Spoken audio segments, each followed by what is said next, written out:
días, queridos hermanos y hermanas, nuestra amada iglesia. Buenos días a todos los que están escuchando o los que van a escuchar tal vez en la retransmisión de este video. Que Dios les bendiga. Estamos muy contentos de poder, no sé si decir vernos, pero tal vez conectarnos. Y algo que es lindo en este tiempo, no sé si te está pasando a ti, a mí me sucede, es que a medida que avanza esta nueva tendencia forzada, obligada de estar comunicados de una manera virtual, cada vez nos sentimos más cerca. Y eso es bueno, porque no sabemos hasta cuándo tendremos que seguir de esta manera. Pero como la iglesia del Señor tiene esos lazos, esa red, esas conexiones que van mucho más allá de una fibra óptica o del internet, es una comunión en el espíritu, ¿no? Como dice Pablo en Efesios, esa comunión entrañable que nada la puede cortar, disfrutamos igual y somos bendecidos con la palabra de Dios. Gracias por los que han estado siguiéndome a lo largo de estos 3 domingos en esta serie de charlas o conferencias que estamos dando con mucho temor del Señor respecto a las señales de este tiempo presente, comparándolas con la profecía pasada, la profecía bíblica que mira hacia el futuro. Estamos contemplando la historia. Quiero repetir una frase que dije en algún momento y vale mencionarla otra vez, que la historia se ha convertido en el mejor intérprete de la profecía bíblica. Cuando yo comencé a interesarme por este tema de la escatología, y esto sucedió hace más de 20 años, desde hace ese tiempo estoy dictando clases en el Instituto Bíblico allí en la mitad del mundo, en materias de Daniel, Apocalipsis, Mateo, escatología, profecía. Me di cuenta que poco sabía de historia, y todavía sé muy poco de historia. Probablemente alguno de ustedes que esté escuchando sepan mucho más que yo, pero te animo a que en este tiempo puedas estar repasando un poco los hechos históricos más importantes, porque la Biblia, entre muchas cosas, es un libro de historia, y la historia es el mejor intérprete de la profecía bíblica. Hemos estado viendo historia, ¿sí? Acá tenemos un pequeño resumen de lo que estuvimos viendo hasta ahora. Y dijimos que podíamos confiar en las profecías. ¿Por qué podíamos confiar en las profecías de la Biblia? Bueno, porque muchas de las cosas que la Biblia había profetizado puntualmente ya se cumplieron. Y lo mostramos con registro arqueológico, con datos históricos. La Biblia anunció un diluvio universal a través de Noé y se cumplió. Vimos las fotos increíbles del arca de Noé, allí en el monte Ararat. Hasta el día de hoy se pueden ver, coincidiendo a la perfección las medidas con las medidas que estaban en el Génesis. La Biblia profetizó la caída de la civilización corrupta de Sodoma y Gomorra y se cumplió. Hay rastros de las ruinas de estas dos ciudades, con un registro en el corte del suelo de un gran incendio de restos de azufre. Se cumplió. La Biblia anunció la caída de imperios como Asiria, se cumplió. Babilonia, Media y Persia, se cumplió. Grecia, inclusive con el nombre del reino y del rey Alejandro, siglos antes de que existiese ese rey y ese reino, se cumplió. La Biblia anunció la presencia de Roma. La Biblia anunció el nacimiento del Mesías con datos increíbles. Todo eso lo estuvimos viendo con fotos de Israel, fotos que están al alcance de cualquiera allí en internet. ¿Podemos confiar en las profecías bíblicas? Sí. Tendríamos que poner aquí un sí grandote. Vimos también que aparte de los datos proféticos hay datos biológicos, hay algunos indicadores. Y básicamente esto abarca el resto de nuestro estudio. Si querés, para poder entenderlo mejor, lo hemos dividido en dos: indicadores naturales e indicadores, podemos llamarlo sociales o geopolíticos. ¿Qué significa? Bueno, indicadores naturales. Nuestro planeta, nuestro hermoso planeta Tierra, que en este momento está sufriendo, dice el apóstol Pablo, como mujer que tiene dolores de parto porque lo estamos maltratando, tiene algunos relojes biológicos. Yo mencioné 2 o 3, hay más, pero tenemos que ir a lo más puntual por amor al tiempo. Por ejemplo, hablamos de un reloj biológico que es de color negro y está debajo de la Tierra, y es el petróleo.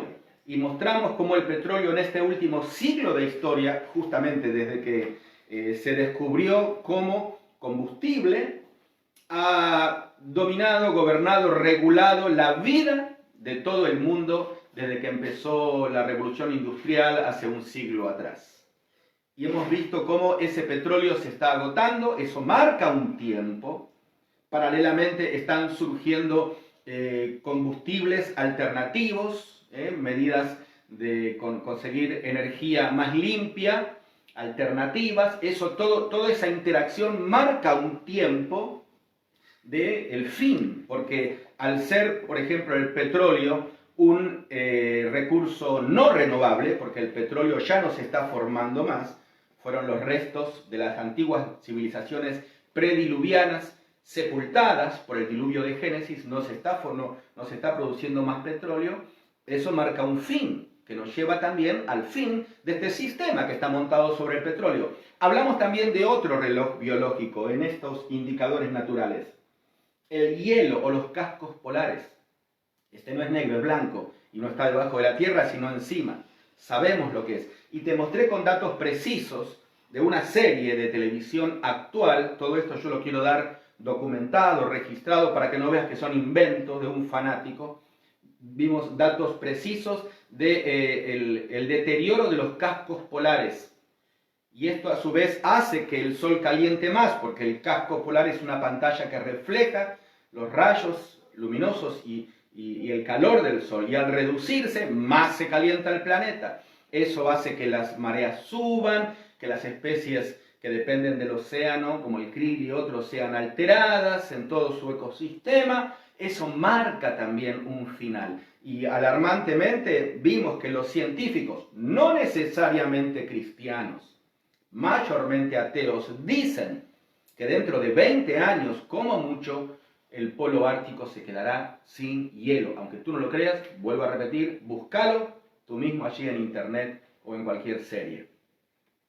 Hablamos también de pestes, ¿sí? Claro, ¿cómo no hablar en estas conferencias de la peste? Hablamos de las enfermedades desde hace 100 años, con la última pandemia, que fue justamente hace 100 años, que se llevó millones de vidas. Y fíjate qué increíble, no todas estas cosas coinciden en el último siglo. Por eso creemos que estamos en los últimos tiempos. Han habido más pestes y hoy nos está golpeando este nuevo virus COVID-19 con todo un halo de misterio alrededor, ¿sí? No sabemos exactamente sabemos exactamente, sí, que fue creado en laboratorio, eso sí se sabe. Tal vez con fines solamente investigativos. La cosa es que de alguna manera traspasó las ventanas de ese laboratorio, probablemente allí en China, y eso contagió a todo el mundo, porque es un virus que justamente en esta mutación se ha logrado que sea sumamente contagioso. Si fue accidental o si fue intencional, no lo sabemos, no podemos dudar de ninguna de las dos. Hay mucho dato hoy en día que está dando vuelta por las redes. Yo quiero ser muy medido en esto porque lamentablemente también hay mucho control. Y por temor de dañar este espacio de comunicación, porque vos sabrás que se están censurando a través de redes sociales comentarios que vayan en contra de lo que a través de las noticias o de los medios masivos de comunicación se nos está diciendo. Literalmente se están censurando, se están prohibiendo, se están bloqueando. Entonces yo no quiero entrar en este detalle. Tú mismo investiga, pero hay todo un halo de confusión alrededor. La Biblia también profetiza esto y dice que va a haber un cierto espíritu engañoso. Y también la Biblia dice que Satanás es mentiroso y padre de mentiras. Lo dijo el mismo Señor Jesucristo. Hablamos entonces también de las pestes y de cómo esto está impactando y está profetizado en la Biblia que va a ser característica de los últimos tiempos. Vos me dirás, Pablo, siempre hubieron pestes, no solamente en este siglo, es verdad.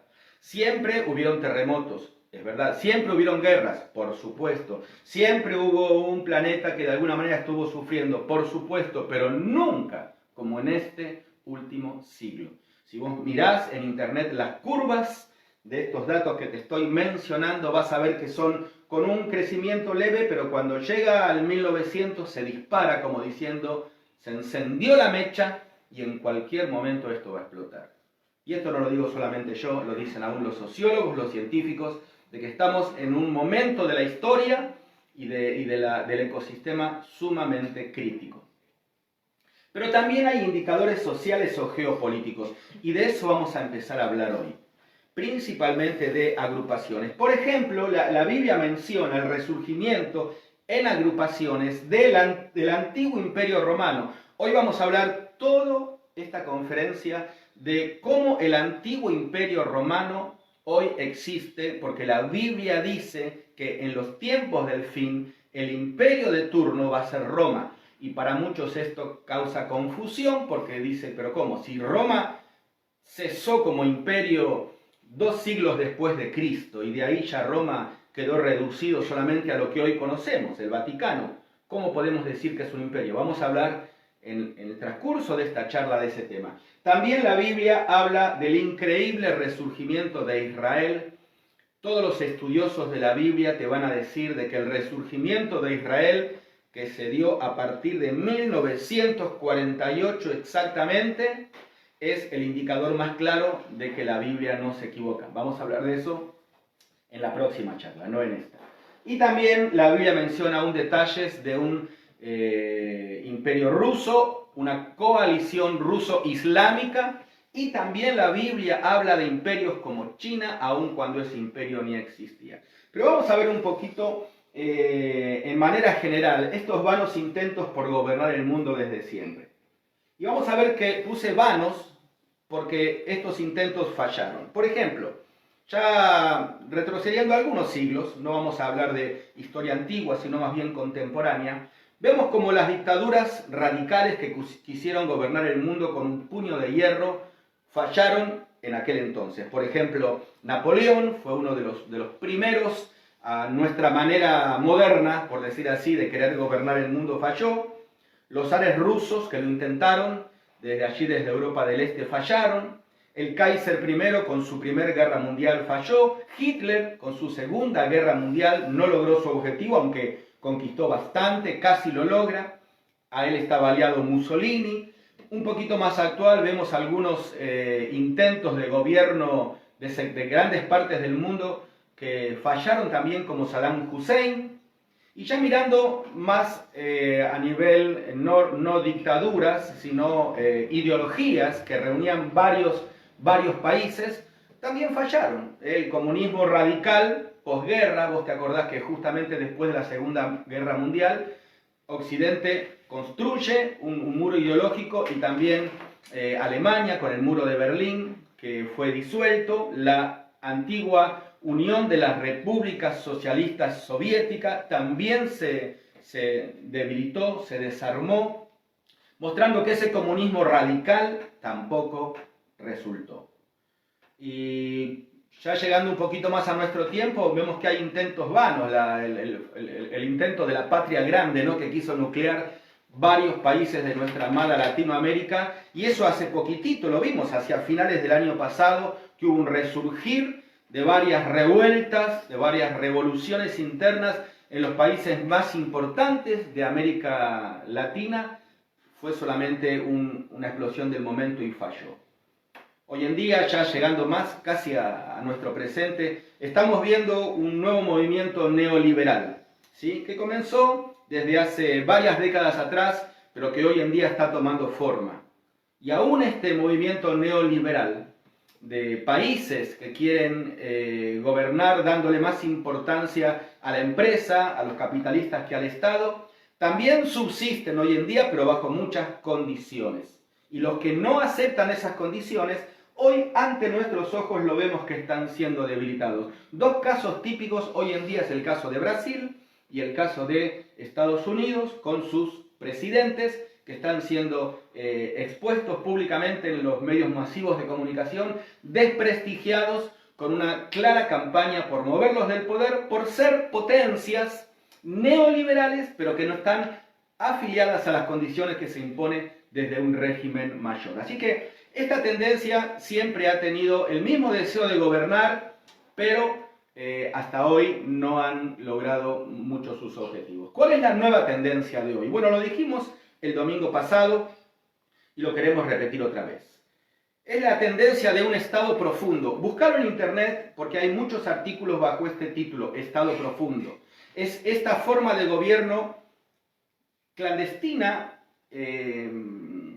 anónima, oculta, por eso decimos que es un Estado, pero que trabaja en la profundidad, tiene un actuar un poco subterráneo y regula las economías del resto de los estados, respetando aparentemente su soberanía, pero bajo un gobierno unificado. Lo que se está formando, o mejor dicho, ya se ha formado, solamente falta que se manifieste, es lo que hoy conocemos como un Estado profundo o el nuevo orden mundial. Esa es la tendencia más fuerte hoy en día y con más promesas de un gobierno mundial unificado y con más propuestas claras.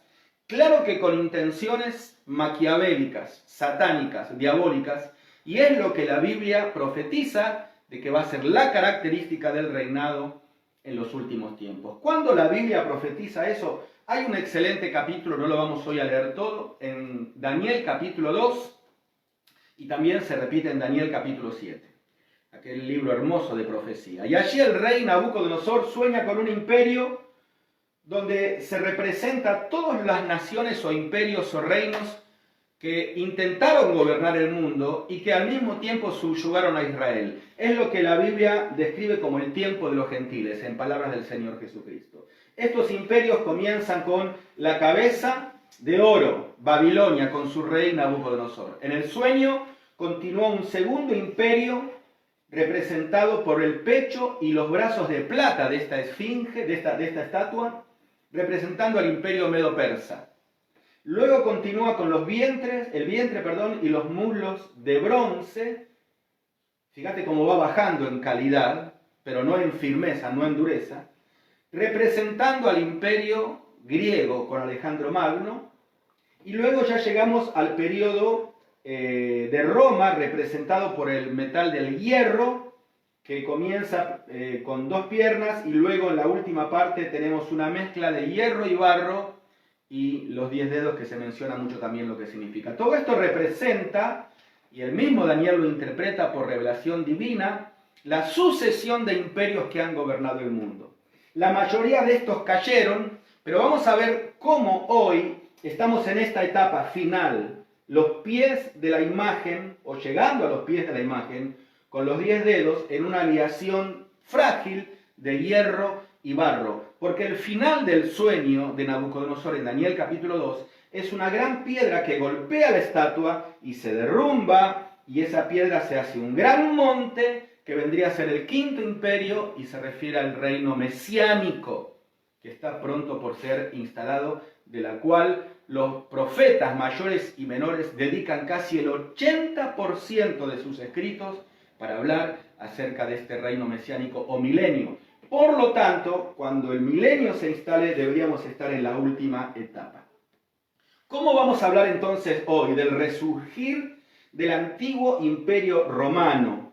Porque, como dije al comienzo, muchos dicen Roma hoy no existe. ¿Cómo me decís, Pablo, que antes del milenio va a estar de turno el imperio romano? Vamos a hablar de eso en estos minutos y vamos a ver cómo esto es ni más ni menos que este nuevo orden mundial al que nos referíamos. Vamos a desenmascarar a la bestia, ¿sí? Porque Satanás se disfraza, ¿eh?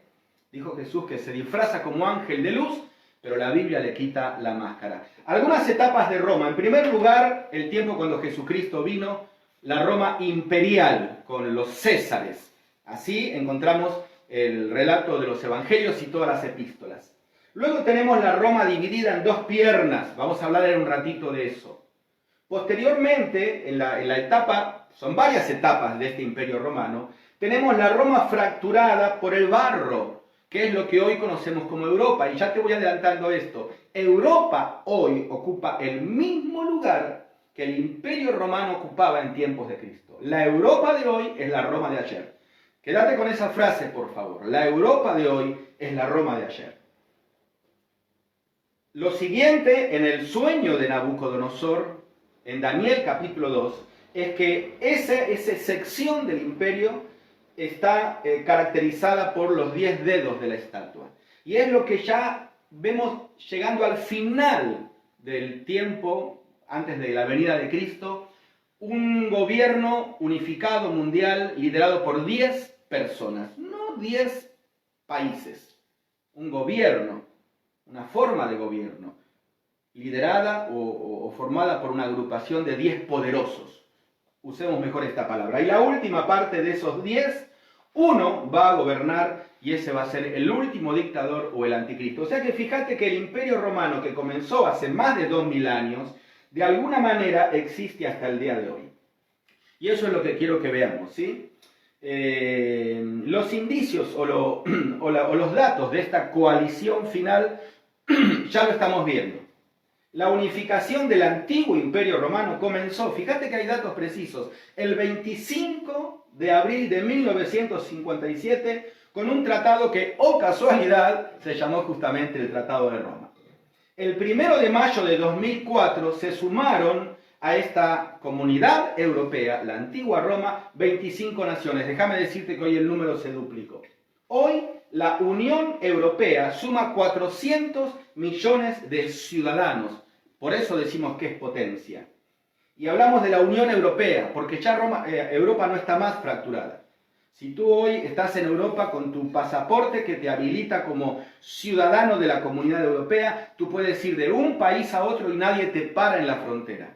Solamente dices que eres ciudadano europeo y listo, es un gran país, Europa. Es un gran bloque, ya se unificó, como en el tiempo del imperio, funcionando como una coalición, como lo vimos en la estatua. Un dato más espeluznante todavía, ¿no? El Papa Francisco invitó a todos los líderes religiosos, podés buscarlo en internet, a una reunión extraordinaria en este mes, en mayo del año 2020. ¿Y dónde va a ser esa reunión? Justamente en Roma.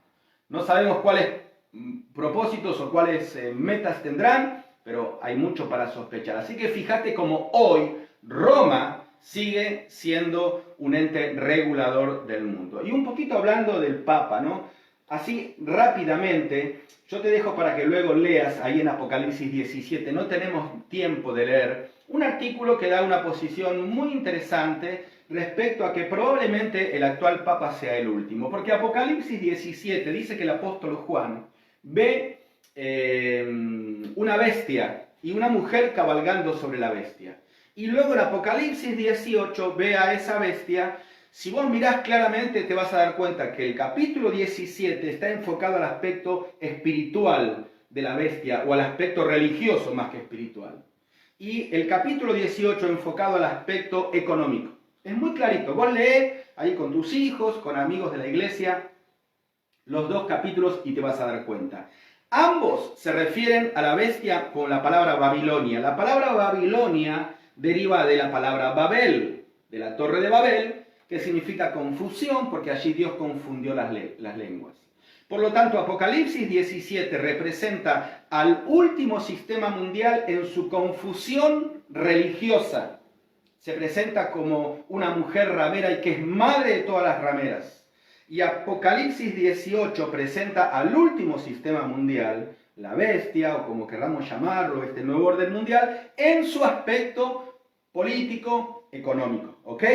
Pero volviendo a Apocalipsis 17, como se enfoca en el aspecto religioso, se destaca ahí claramente la iglesia romana como el representante del movimiento más fuerte religioso en lo que es en este nuevo orden mundial. No tenemos tiempo de verlo, pero hay colores, hay piedras preciosas, hay datos que hace imposible que no pensemos en Roma, en el Vaticano y en todo el reinado papal. De hecho, se menciona en Apocalipsis 17 que esta bestia en su aspecto religioso es la bestia de las 7 colinas. Si vos buscas en internet, Roma es la ciudad de las 7 colinas, el Vaticano está rodeado exactamente por 7 montes, así que los datos son precisos.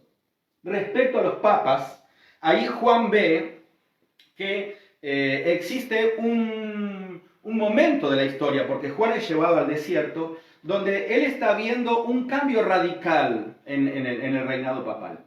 Y esto sucedió exactamente el 11 de febrero del año 1929, cuando el Vaticano fue decretado Estado. Antes de eso no era un Estado soberano.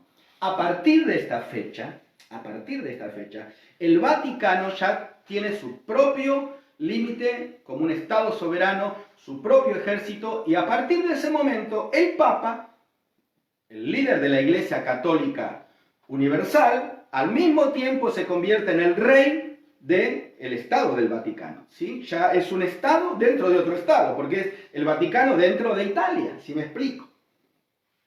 O sea que a partir de este momento, el Papa pasó a ser rey. Desde entonces hasta hoy, hasta la actualidad, desde esta fecha hasta la actualidad, han habido 8 papas reyes, por decirlo así, reyes del Vaticano, si me explico, ¿no? Y es lo que Juan ve en Apocalipsis 17, una bestia con 7 cabezas y con coronas en las cabezas, destacando que son reyes. Dice que de esos 7, 5 ya habían sucedido, uno existía, el sexto, el séptimo iba a venir por un poquito de tiempo y un octavo iba a surgir de los 7. Ahora esto, si lo comparamos con la actualidad, tiene mucha coincidencia, porque desde entonces, como dije recién, hasta hoy suman exactamente 8. Cuando Juan está viendo este momento de la historia, Apocalipsis no es cronológico, hay que entenderlo estudiándolo en un conjunto. Él está viendo el momento en que la Iglesia Católica comienza a tener como un nuevo resurgir y un nuevo deseo de hacer pactos con todo el mundo. Si vos estudiás un poquito los libros de historia, al comienzo la Iglesia Católica estuvo muy unida con el Estado. Y muchas de las atrocidades que se llevaron a cabo, me refiero a siglos anteriores, estaban unidas con el Papa. Acá mismo en Latinoamérica, que se mataron tantos indígenas, venían con la cruz en la mano. Luego se perdió un poquito esto y el Papa y la Iglesia Católica pasó a tener un protagonismo secundario. Hoy vemos que está resurgiendo. ¿Desde cuándo está resurgiendo? Principalmente el Papa, y acá lo tengo anotado para que nosotros lo sepamos, el Papa Juan Pablo II cambió la historia del Vaticano en su interacción con los líderes de la tierra. El Papa Juan Pablo II cambió otra vez la cara de la Iglesia Católica en su interacción y en sus alianzas con los líderes de la tierra. Por eso Juan, cuando ve esta escena, hablando de esta forma de gobierno religioso, dice, la bestia que era en el pasado, como dije recién, al comienzo, las conquistas, los cruzados, todo eso, ahora no es, porque en el tiempo la Iglesia Católica estaba diluida en un plano secundario, pero está por resurgir y está pronta a caer del abismo. O sea que Juan está viendo que la Iglesia Católica va a pasar por un tiempo fuerte, unido al Estado, luego un tiempo de aparente protagonismo secundario y luego otra vez aparece. Y eso es lo que estamos viendo hoy, un resurgir de la Iglesia Católica unida fuertemente con los grandes gobiernos mundiales. Dice este mismo pasaje que el séptimo rey papa, recordemos, va a durar poco tiempo. Es interesante porque el Papa Benedicto, que fue el séptimo desde esta fecha que les di, duró poco tiempo. Y dice luego la profecía que el octavo sale de los 7. Y si vos mirás la historia, ahora está muy de moda la película Los dos papas, míralo para entender un poquitito más, te vas a dar cuenta de que el Papa actual, el Papa Francisco, está gobernando porque el anterior se hizo a un lado. Es más, se habla de que hoy en día, en un sentido, la Iglesia Católica tiene 2 líderes, un líder pasivo y otro líder activo. Y dice este pasaje de Apocalipsis 17 que cuando llegue esta característica de un octavo que sale de los 7, es el tiempo del fin. Si esto que acabo de decir, que vos podés tomarlo como una posición, yo también, no quiero ser dogmático, si esto es correcto, y yo lo creo, el Papa actual, el Papa Francisco, será el último Papa de turno en el aparecimiento de la bestia. El último rey. Bueno, ahora ya estamos en Apocalipsis 18, el formato más, digamos, sociopolítico, geopolítico, económico. Características. Ya pensando otra vez en Europa en la parte potencia, no tanto en la parte religiosa. Hoy en día, la Unión Europea tiene un parlamento de 732 miembros, una Corte Suprema única, una moneda única, el euro, de la cual todos fuimos testigos de su formación. Un ejército único, el ejército de la OTAN, que es la organización del Tratado del Atlántico Norte. Un sistema de justicia criminal único. Y claro, hoy vemos que desde Occidente, desde Europa, se desafía a China por su invasión económica, se desafía a Rusia, ¿sí? Porque son eternos enemigos, se desafía a las naciones musulmanes por su invasión ideológica. ¿Cómo es que se fue formando, gestando este bloque europeo o la eurozona, como también se habla hoy? Tiene muchos nombres. Bueno, una historia rápida. Comienza el primer reporte del sector que hoy es Europa con Grecia. Estamos hablando de 1000 años antes de Cristo. Luego llegamos al año 146 antes de Cristo, cuando Roma conquista Grecia y pasa a tener la hegemonía. Luego Roma es gradualmente fracturada por diferentes tribus que la atacaban de diferentes maneras. Roma nunca fue conquistada por ningún imperio. Vos fijate, recordá la historia de la estatua, ¿no? De Daniel 2. Babilonia fue conquistada por Medo-Persa. Medo-Persa conquistada por Grecia. Grecia conquistada por Roma. Pero Roma nunca fue conquistada por ningún imperio. Se fue fracturando solita. Y acá tenemos algunos registros. En el siglo XV, esta Europa fracturada estaba caracterizada por monarquías que la gobernaban, cada uno en su castillo. ¿Vos te acordás de ese tiempo? Y luego Europa comienza su época expansiva y sale del continente. Así es como tenemos la colonización nuestra a través de los españoles, el norte de América o el centro de América por los portugueses, los franceses más en la parte de Canadá, ¿sí? Y la época de expansión de Europa continúa. Para atender todas las nuevas fincas que habían abierto en sus tierras nuevas, traen millones de esclavos africanos, del continente africano, y poblan las tierras porque la mano de obra era mucha y ellos no querían trabajar. Bueno, esto trae 3 siglos de esclavitud tremenda, ¿no? Pero luego, ya internamente en Europa, cansados de tanta monarquía, comienzan entre ellos a pelearse. Tenemos en el siglo XVII la Revolución Francesa. Mientras tanto, el norte de Rusia sigue creciendo y se divide lo que es hoy conocido como Europa del Este y la Europa del Oeste o la Europa occidental. Y fíjate que hasta en esto coincide la profecía, porque el Imperio Romano en la estatua se presenta con 2 piernas. Ahí tenemos la división de Europa. Y esta fractura de independencia interna de Europa, donde comienzan a rebelarse, cansados de la monarquía, llega también a América y comienza la independencia de los países. En nuestros países, Argentina, Chile, Ecuador, comienzan a independizarse de la corona y ya todo se fractura. Porque en Daniel 2 dice que la última parte, el hierro, que era duro, que controlaba todo, se mezcla con el barro y comienza a fracturarse. Es una aleación débil.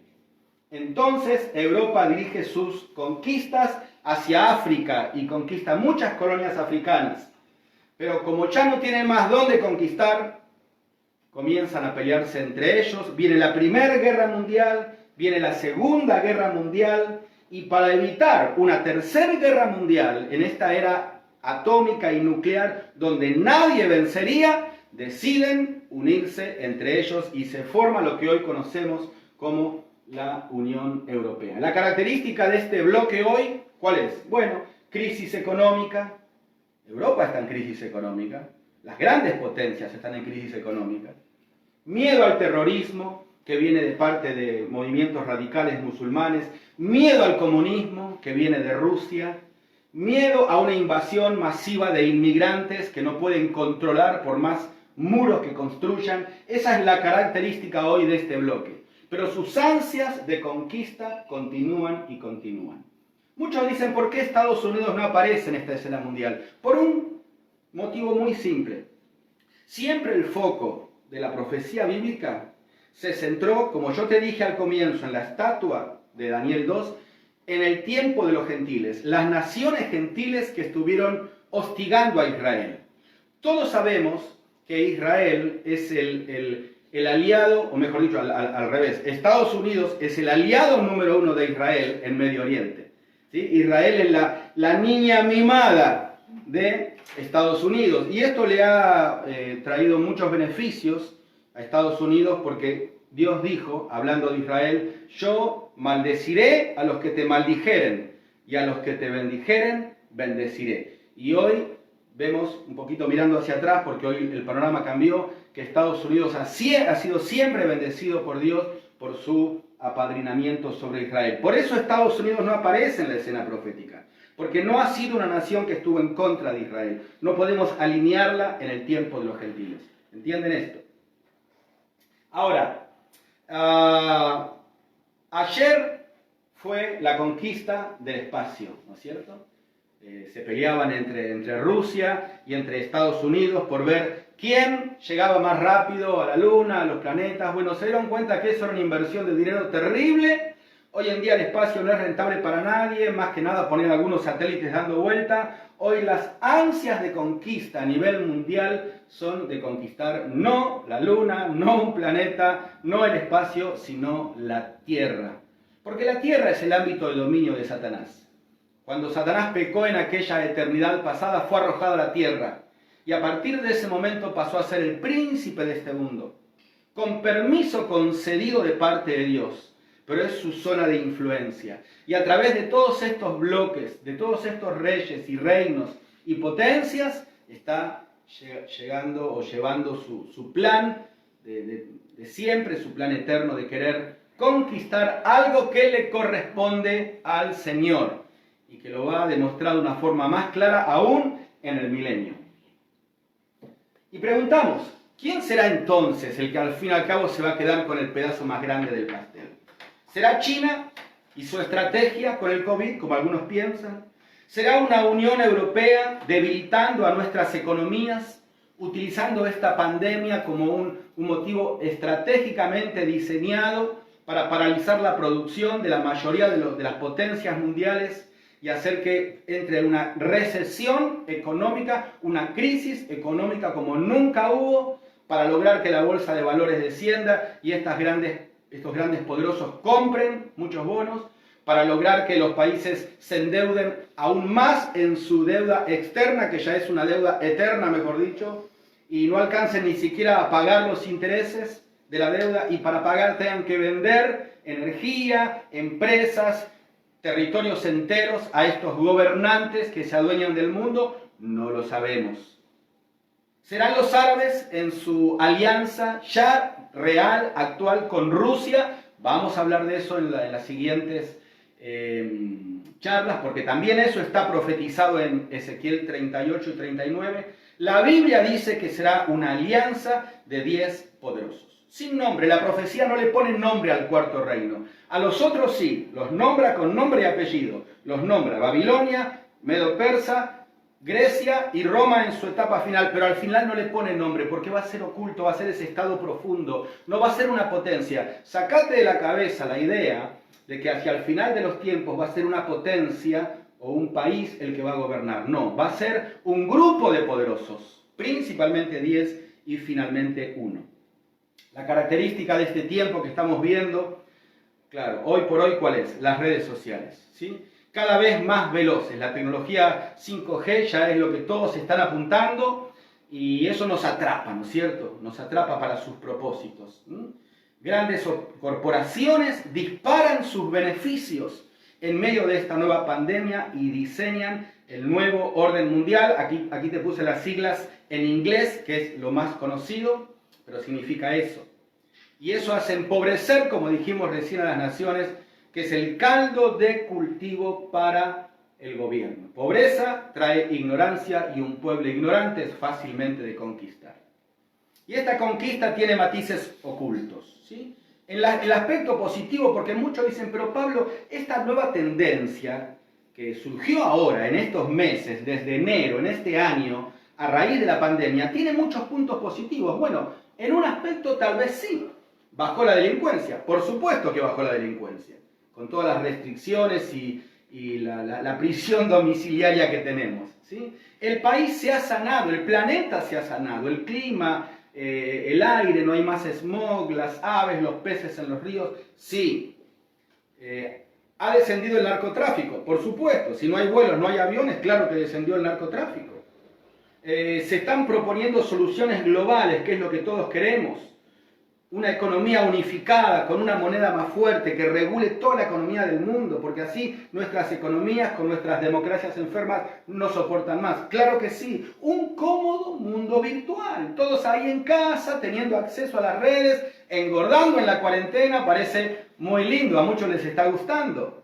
Medios de información clasificada, controlada por ellos. Sí, podemos decir que tenga un aspecto positivo.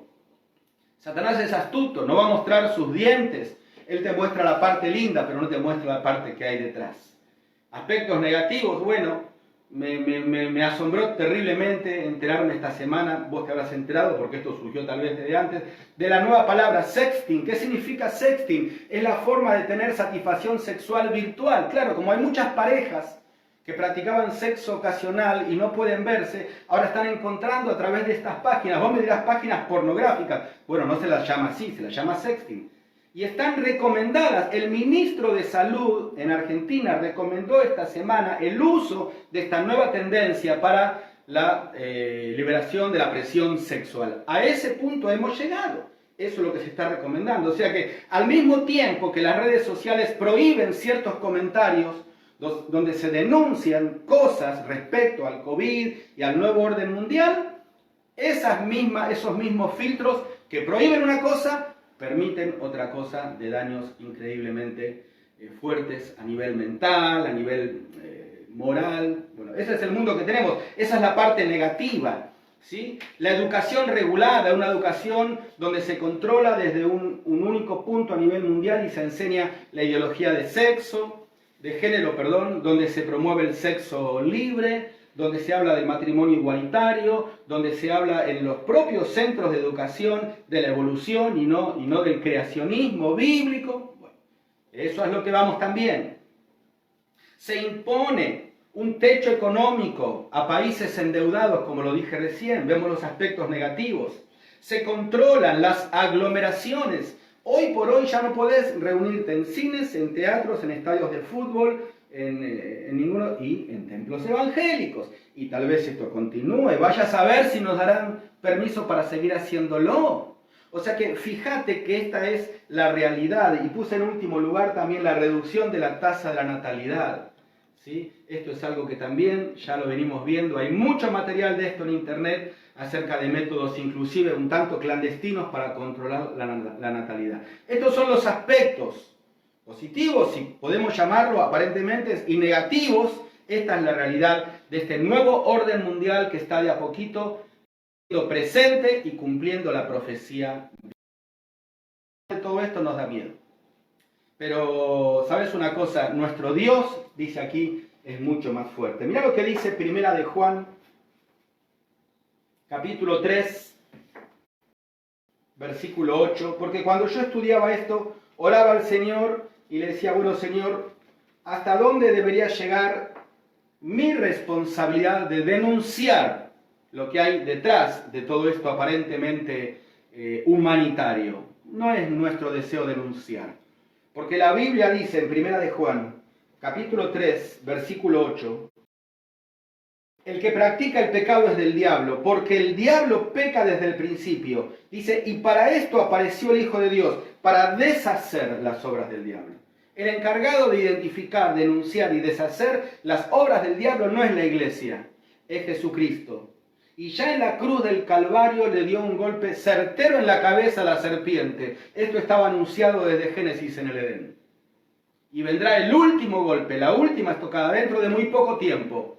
Cuando después del rapto de la iglesia, después de la tribulación, después del milenio, Dios ponga fin a toda esta maldad. Nuestra responsabilidad hoy es otra. Algunos versículos que me hablan de nuestra responsabilidad. Primera Tesalonicenses 4:18. Primera Tesalonicenses 4:18.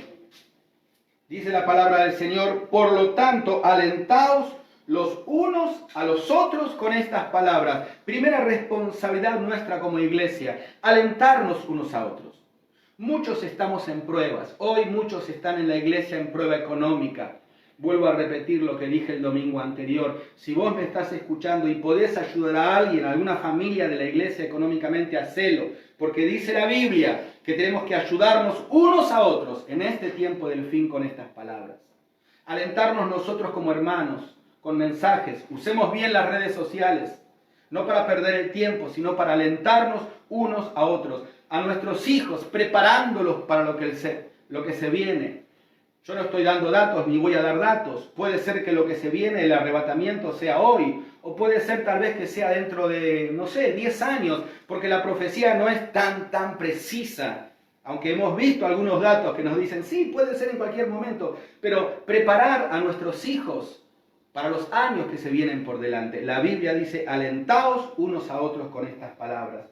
Segunda de Pedro, este es un versículo clásico, al que le tenemos que dedicar unos minutitos. Segunda de Pedro, capítulo 3, versículo 12. Segunda de Pedro 3, 12. Dice, esperando, vamos a leer desde el 11, desde el 10. Pero el día del Señor vendrá como ladrón en la noche, en el cual los cielos pasarán con gran estruendo, y los elementos ardiendo serán deshechos, y la tierra y las obras que en ella hay serán quemadas. Versículo 11. Puesto que todas estas cosas han de ser deshechas, ¿cómo no debéis vosotros andar en santa y piadosa manera de vivir? Hace poquito reenvié el comentario de un pastor que decía, yo estoy orando para que esto no vuelva a la normalidad. Y claro, primero te golpea, pero es que es verdad. No podemos pretender que después de que toda esta pandemia pase, ojalá pase muy pronto, volvamos a la normalidad, porque la normalidad de antes era una normalidad tibia. Acordate que la última iglesia de Apocalipsis 3, hacia el final de los tiempos, es caracterizada por la tibieza, por la indiferencia. No volvamos a la normalidad. Esto tiene que alentar nuestro corazón y hacernos despertar a que tenemos que tener una actitud diferente, más radical, salir a predicar el Evangelio, mejorar nuestra comunión, mejorar nuestra vida de santidad. Versículo 11. Vosotros debéis andar en santa y piadosa manera de vivir, esperando y apresurándoos para la venida de Dios, del día de Dios, en el cual los cielos encendiéndose serán deshechos y los elementos siendo quemados se fundirán. Dice esperando y apresurando. La palabra apresurando es aquel que está en un banco sentado casi en el filo del banco, listo para salir y saltar. Tenés que estar cada día pensando que el Señor Jesucristo puede venir hoy a buscar a su iglesia. Y eso tiene que alentar tu corazón. Versículo 13. Pero nosotros esperamos, según sus promesas, cielos nuevos y tierra nueva en los cuales mora la justicia. Por lo cual, oh amados, estando en espera de estas cosas, procurad con diligencia ser hallados por Él sin mancha, irreprensibles y en paz. No estés con miedo, no estés con alarma, no estés enfermo. Hay muchos que están enfermando ahora. Hay una psicosis, ¿no? de que el virus, que no me toques, que el barbijo, que el dinero, que el contagio, que lo que dicen. Ojo con lo que dicen en las redes. No estés con la sobreinformación. Dice aquí, irreprensibles y en paz. Tenés que estar tranquilo. El Señor no perdió el control de esta situación. Tenés que tener paz y transmitir esa paz. Versículo 15. Y tener entendido que la paciencia de nuestro Señor es para salvación, como también nuestro amado hermano Pablo, según la sabiduría que le ha sido dado, os ha escrito. Así que, fíjate el 17, así que vosotros, oh amados, sabiéndolo de antemano, guardaos, no sea que arrastrados por el engaño que hay hoy, caigáis de vuestra firmeza. Y un versículo más en Primera de Juan, capítulo 4, versículo 4. Primera de Juan, capítulo 4, versículo 4, la Nueva Versión Internacional dice, ustedes, queridos hijos, son de Dios y han vencido a esos falsos profetas, porque el que está en ustedes es más poderoso que el que está en el mundo. La Reina Valera dice, el que está en vosotros es mayor que el que está en el mundo. Así que esto tiene que traernos ánimo a nuestros corazones de saber que estamos en el tiempo del fin. Estamos dando datos muy precisos, datos proféticos, cronológicos, que nos enmarcan dentro de esta generación Acordate lo que hablamos el domingo pasado, de esa profecía tan grande de la higuera, que dice, no pasará esta generación. Vamos a hablar de eso el próximo domingo, con otro dato muy preciso también, que nos muestra que cuando Israel resurja va a ser el momento en que Cristo venga. Vimos todas estas características. Después, yo sé que hablé un poquito rápido porque hay mucho material. Yo quiero que estudies de a poco este video, lo escuches y vayas tomando nota y comparando lo que yo te digo con la Biblia y con la historia, para que veas que no es mentira. Pero estamos segurísimos, no seguros, segurísimos, yo estoy segurísimo que el Señor Jesucristo viene en nuestra generación. Y tenemos que estar cumpliendo lo que la Biblia dice. Así que yo quiero animarte que esta semana estés estudiando la Biblia, pero no a manera de curiosidad solamente, sino para decir, Señor, cambia mi vida. La palabra de Dios dice que penetra y discierne y transforma, y es lo único que te va a presentar como un obrero aprobado el día que estemos de pie frente al Señor Jesucristo. Así que me despido y espero verte el próximo domingo, Dios mediante. Estamos en contacto durante toda la semana con las diferentes reuniones que gracias a Dios las podemos seguir realizando, aunque sea de esta manera. Recuerda de estar haciendo contacto con los líderes de la iglesia, con los pastores de la iglesia, para que podamos atender cualquier duda y también ser solidarios unos con otros, porque hoy más que nunca nos necesitamos como una familia. Te quiero mucho, te espero el próximo domingo y que el Señor te bendiga, si el Señor no viene antes.